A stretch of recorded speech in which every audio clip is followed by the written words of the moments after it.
Yo, I'm Colin. I'm Narika. This is The Bench World Cup edition. You'd be excited. African teams are up. finally. Like we up. Finally. Not all the teams, but a large majority of African teams are up. Nah, What do you mean, meh? like 2 out of the 5 of the nations. I wouldn't say a large majority, but A a large majority of teams are up. lot of passes yet. So the first group game was done, and now the second. All the African teams played their second. Oh group yeah, game. everybody's on the second Yes, game. so everyone's completed 2 out of 3 Yeah. games, okay? Because remember we did an episode, Yeah. and now it's done, and everyone's going into their final group games, and it's very interesting. I think this is a very exciting World Cup. It is. The results are moving mad, as we did say. Too many results are moving mad. But going into game 2 of the group stages, a lot of us on the continent, if not all of us, were hoping for a good African result. We needed an African team. Well, no, Ghana scored in their first game. 2 goals. 2 goals. So we already had an African team at least score goals, but we didn't have an African team win. And that's what we wanted. We really were looking for an African team to win. Yeah. So just a reminder that the African teams that are in the group stages, Tunisia, Morocco, Senegal, Cameroon, and Ghana. People are still touched about Ghana. Why? Because the whole South Africa thing. Move on, guys. They haven't moved on. You guys know you haven't moved on. So the first African team up in this past group stage game week was Senegal against host Qatar. Okay. And we finally got our dub. Finally. From an African team. Been coming. Senegal beat Qatar 3-1. Convincing win. Very convincing win. Yeah, I mean, they're showing their quality from the first game, against the Netherlands, and now it happened against host nation Qatar. Kind of sad it had to come against the host nation, given the whole knocking them out. But they're out. I saw on Twitter, somebody was like, they are happy that the narrative of Bafana being the only team, the only host nation to not make it out of group stages is finally come to an end. It's not us. So it's us and Qatar now. So welcome to the club. It was a good game from Senegal. We did say in their first game out against the Netherlands, we didn't expect them to lose. Like that was a game that we anticipated a win from, just from their performance. They scored 3 goals against Qatar. Unlucky Qatari people, but big ups to Senegal. Senegal are now 3rd on the log.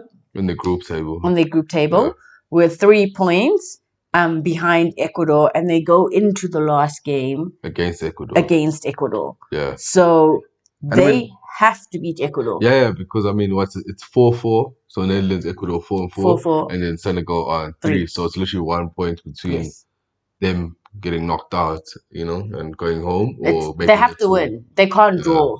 Yeah. So you have to, unless no, they have to win. Unless Qatar beats the Netherlands. But and then crazy amount, but and then there's a goal difference thing. Yeah. Senegal have to beat Ecuador. Do you think Senegal are going to beat Ecuador? I think they have the ability to, given the way they performed in the World Cup. I mean, Ecuador played Qatar in the first game and they looked really convincing, but then they went up against Netherlands and it was like, you can see your level. You know what I mean? They were still good. You could see their level. No, they were still good. They had good attack. Valencia is vying for golden boots.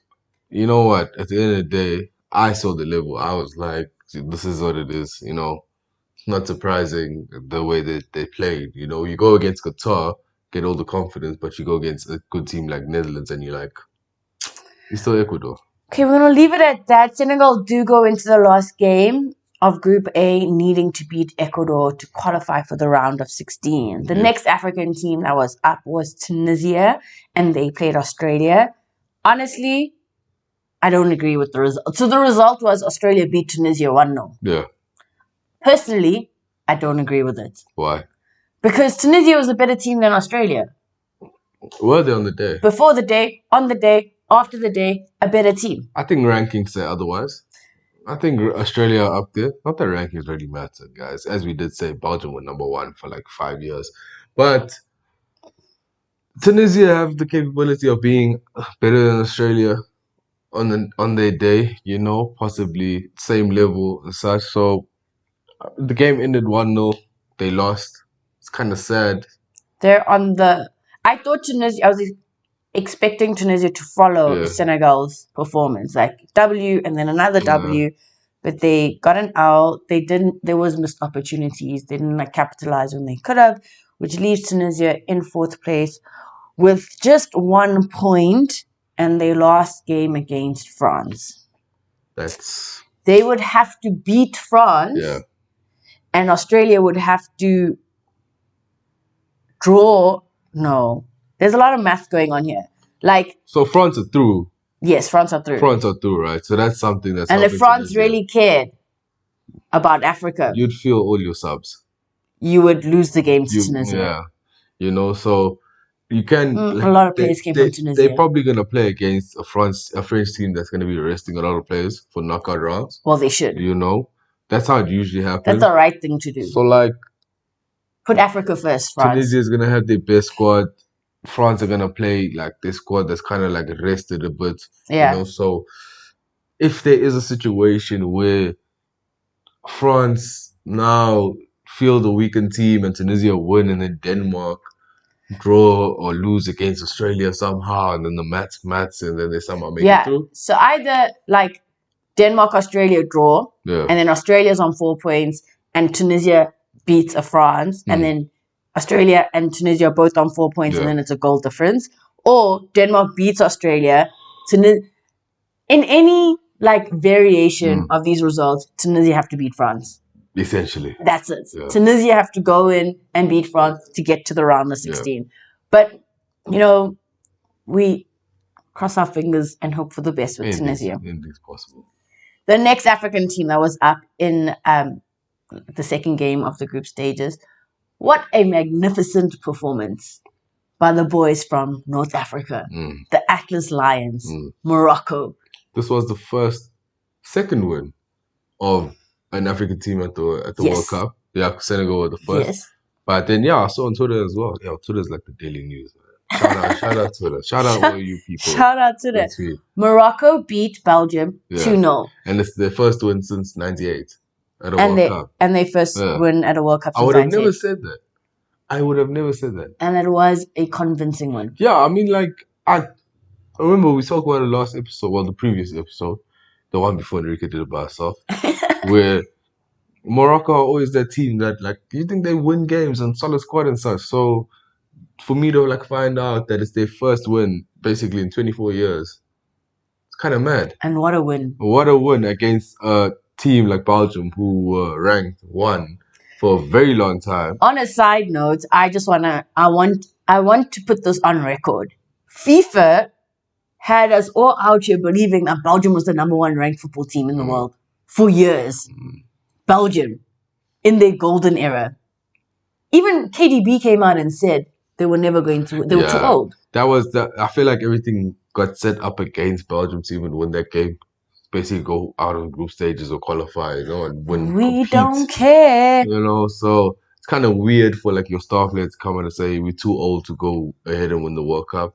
So I feel like being a Moroccan team, hearing this, that you're going up against the Belgian side with injuries and also low on confidence, they took their chances and they won convincingly.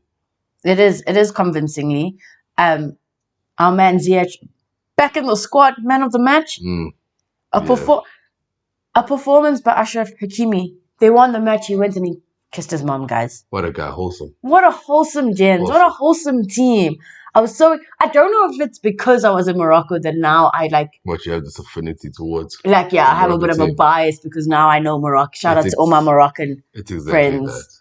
But they're also an exciting team to watch. They are, always. There were multiple times where people were doubting. Yeah. They thought Belgium would score against them. And they just came out. They scored a goal off a set piece. Then they scored their second goal in added time to seal the deal. Yeah. What more do you want from this team? Yeah. It's kind of mad. I feel like now Belgium are now going to the last game, needing a result, definitely. Morocco as well. I think they are third in the group. It is quite it's quite a hectic group. So it's Croatia, Morocco, both on 4 points. Yeah. Belgium on 3, Canada on 0 points. Damn. Morocco are going to play their last group game against Canada. Okay? We've seen Canada. Canada aren't scoring winning goals, but they're a tough team. Solid team. A solid team. So that's going to be a good game. Yeah. Belgium have to win. And Croatia, Belgium have to beat Croatia for what is that thing? What, confidence boost? Like respect on the streets. Yeah. When they walk into the streets, and all the other countries are there, then you'd be like, recognize my name. I feel like if Belgium gets knocked out in the group stages at this World Cup, that's like golden era done. Their golden era is over. We're closing the file on that. But the golden era for Morocco, it's up soon. It's on the up. It's on the up. It's on the up. So I think for Morocco to be safe, they have to win. They have to beat Canada. Also a win potentially, and depending on that Croatia-Belgium result, could put Morocco top of Group F, which means going into the round of 16. They get a favorable draw. Favorable draw. Yeah. That's what we want from Morocco. And the goals just kept on coming, okay? So the only team that didn't score out of the 5 African teams was Tunisia. So Senegal gave us 3 goals. Morocco gave us 2. And then Cameroon gave us 3 goals. Yeah, that was an exciting game. Cameroon drew to Serbia 3-3. That was probably the most exciting game at the World Cup so far. 6 goals. Yeah. In one day. Kind of mad. And the way that it happened, where you go a goal up, you 100%. Think you're going to win the game, and then all of a sudden, by the end of the first half, it's like, oh, damn, we're 2-1 down. We're losing now. Yes. 2-1. And then the second half starts, and now, oh my word. Then Serbia scored a third one, and now you definitely out. Now it's like... Everyone counted them out. The narrative, oh, African teams at a World Cup, this is what happened, blah, blah, blah, blah, blah. No. We back in the game. 3-2. Do you know how we got back in the game, though? Abubakar.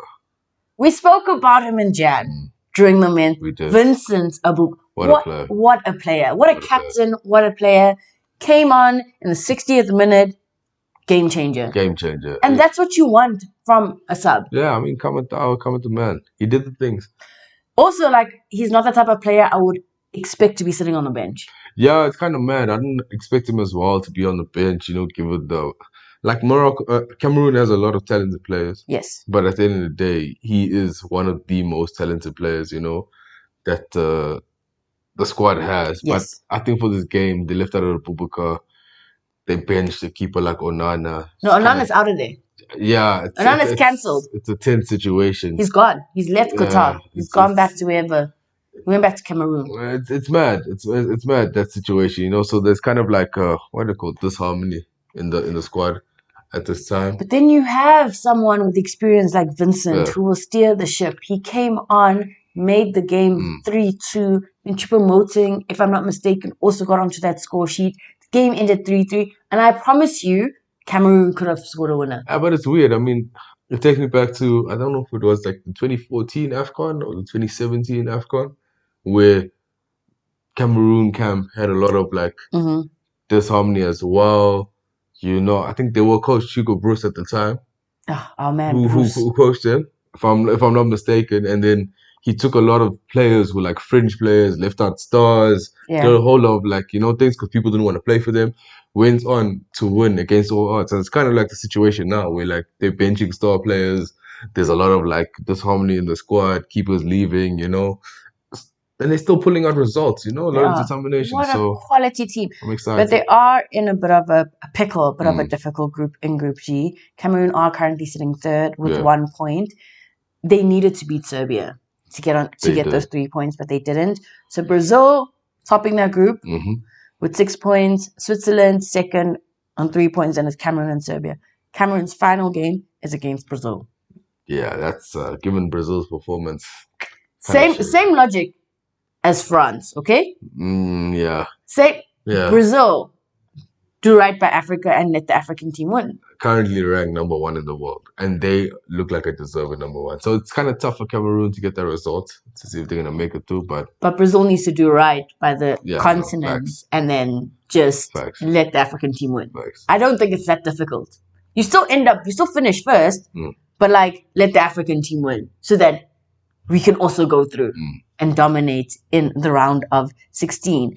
And then the final African team that was up was Ghana in their second group stage game, and they were up against Son.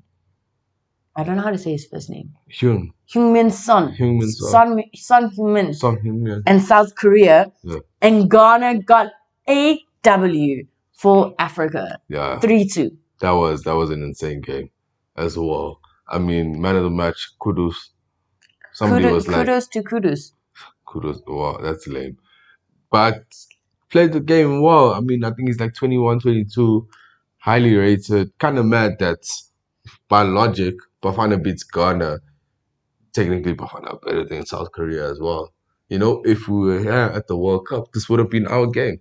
You know, but anyway, it's not about us. You just said I needed to let it go. It's not about us. Let it go. It's about Ghana at the World Cup and winning a result 3-2. Are Ghana a World Cup team? They are a World Cup team. I mean, they're probably the most famous World Cup team that's come out of Africa in the past 10 years, given like a lot of the drama associated with them and them always being there. Yeah, so some good, some bad associated with like Ghanaian memories at a World Cup, but this is definitely one of the good ones. This game was insane because Ghana went up 2-0. Yeah.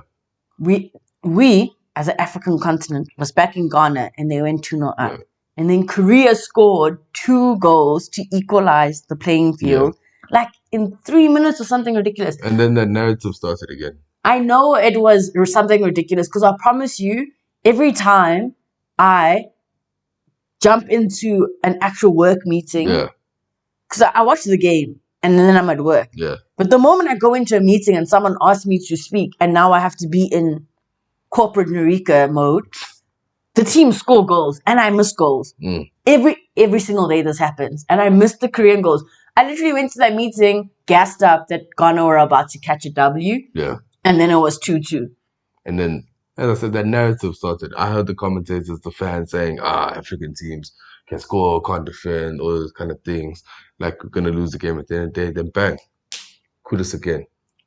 Man of the match. Is he on the up to he is take over Asamoah Gyan's podium of being that Ghanaian guy? Probably. I think not Asamoah Gyan, but like Andre Ayew and them, you know what I mean? So he is kind of there, rising star. Future. I think he is still playing at Ajax, if I'm not mistaken. You know, so he's playing at big European clubs, doing his thing, man. You know, he scored. He is also scored against Bafana, so he's been scoring for international teams like Ghana, you know. So he looks like somebody that they can rely on. So the future's bright. It was stressful. Once we went 2-2, then they scored 3-2. It was stressful because South Korea just put their foot on accelerator and they were, you know, they nearly equalized. Like there was a moment that they nearly equalized, and I don't know what the goalkeeper and the Ghanaian defense did, but that goal did not go in. Yeah. So it was touch and go. But their group is also pretty difficult. The way it stands, Ghana group of death potentially go through. Okay. Yeah. Their last game is against Uruguay. Yeah. It's kind of mad. This is the group of death. I mean, you got Portugal, Uruguay, Ghana, and one more crazy team, South Korea. Yeah. Which we just beat. They just beat. They just beat, but I mean, great team as well, you know. So it's tough. They make it out this group. They deserve to be out of the group, and they probably deserve to go on another deep run in the World Cup, you know. Essentially, how this group is set up is Ghana go into their last group game playing Uruguay, and it's a revenge match. You know, like in wrestling? Yeah. I hate that I'm going to make a wrestling reference. You know, in wrestling, like they have WrestleMania. Yeah. And then Roman Reigns will win WrestleMania. Okay. Right? Okay. And then, like 2 episodes later, Brock Lesnar will come back and be like, revenge match. But like, out of nowhere. Out of nowhere. Yeah, like, you know, you think Raw is about to end, and then all of a sudden, you just hear it's a Brock revenge. Lesnar's music. It's a revenge match. And then he's just like, oh my days. Yes. Revenge match. Yes. I hear you. Vince McMahon would be proud. It's kind of set up in that way because I don't want to bring up the past. But we all know what happened in 2010 when Uruguay was out here just being anti-African.